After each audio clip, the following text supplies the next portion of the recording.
जब सुने के होई भोजपुरी गाना बस बजे के चाही गाना।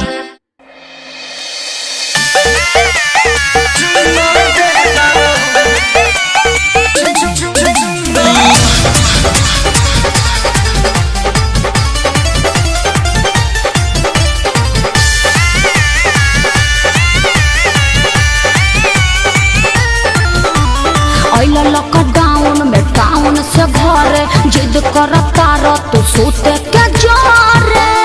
अरे दूर रहा। लॉकडाउन में टाउन से घरे जिद करता रह तो सोते के जोरे।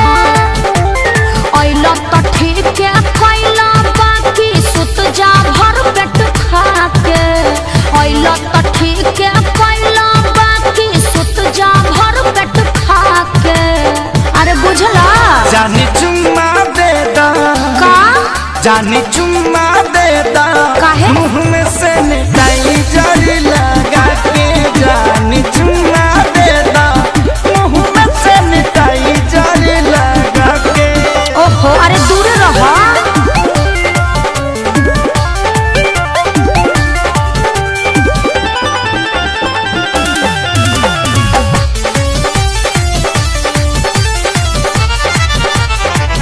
तनी छुट्टी आनी कसहु लुका के। अच्छा कटा करल आधा पेटा खा के।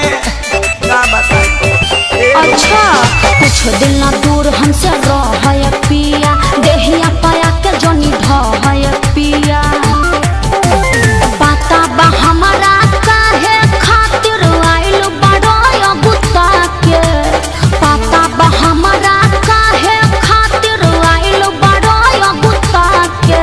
जौन सोचत बड़ा ना होई। जानी चुम्मा देता चुप रहा।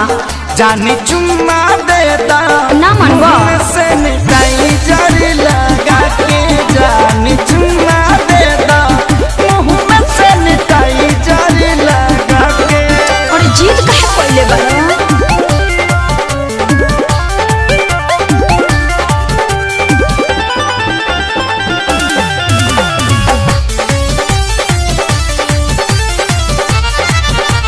जानी सारा कार जबी राखी स्कूल में 14 दिन रहे के पड़ी नियम और रूल में। हाँ तो घरहू में रूले में रह के पड़ी।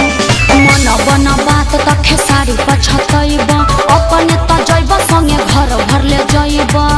समझ में आइल पवन धनंजय सोनू विकास रहायो भी डरा के। पवन धनंजय सोनू विकास रहायो भी डरा के। एगो चुम्मे के बात बना ना भगवा। जानी चुम्मा देता फेर उहे बात। धनी चुम्मा देता मुँह में से निकाई जड़ लगा के। जानी चुम्मा देता मुँह में से निकाई जड़ लगा के। लॉकडाउन में टाउन से घरे जिद करता रह तो सोते के जोरे। तो ठीक है कैला बाकी सुत जा भर पेट खा के। तो ठीक है कैला बाकी सुत जा भर पेट खा के। अरे बुझला जानी चुम्मा देता का जानी चुम्मा देता काहे मुँह में से निकाई जड़ी लगा के। जानी चुम्मा देता मुँह में से निकाई जड़ी लगा के। चुपचाप घर में बंद रहो ना तो मुखिया जी के फोन कर दे अभी टांग ले जाइए।